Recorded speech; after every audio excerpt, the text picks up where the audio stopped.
Hey guys, how you doing? Luis here. I'm an SEO consultant, and in this video we're going to see why semantic search engines are language agnostic. But first thing first, what is a semantic search? We go to Wikipedia.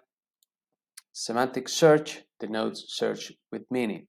So in the example I'm going to share, we're going to see an e-commerce completely written in English, not the language, but we get traffic from queries for other 5 languages beside English. So now what I'm going to do is I'm going to show you the entities we rank for and the terms that we get traffic from different languages. So I'm going to move from the spreadsheet I have prepared plus a Search Console interface. So you can see we get traffic over time for those queries. So first of all, the main query we're going to target is Fermin, which is the name of the event.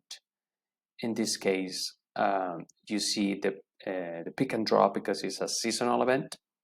So a little bit of an explanation. Even though the content is completely in English, we get traffic from Spanish queries, Italian queries, Hungarian queries, Danish queries, and Norway queries. So in order to prove that this data is not cooked, what we're going to do is I'm going to trigger some queries in the Search Console so you get traffic from it.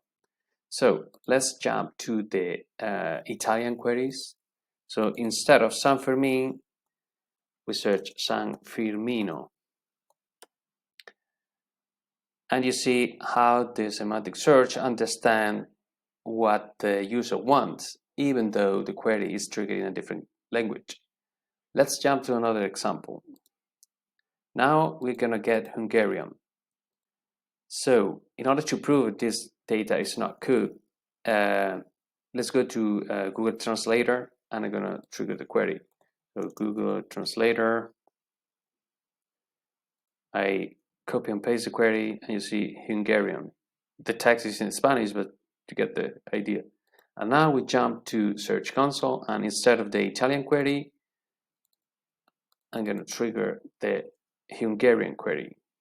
And as you can see, we get traffic as well. So I'm going to repeat the process in other languages, so you see it's not a joke or a lie. Now we're going to trigger the Danish query.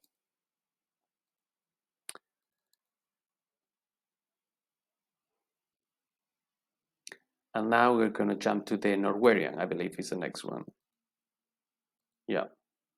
So I'm going to jump again to Google Translator to, let's say, verify we're not kidding here. So you see Norwegian and the translation. And then again, we go to Search Console, trigger the query, we get traffic as well. So I'm just, we target 2 main entities, which is San Fermin is the event, Pamplona is the city, and then we build around those 2 entities with attributes, predicates, and so on and so forth. So in this example, you can see how you can get traffic from different languages, even though you don't have the queries there.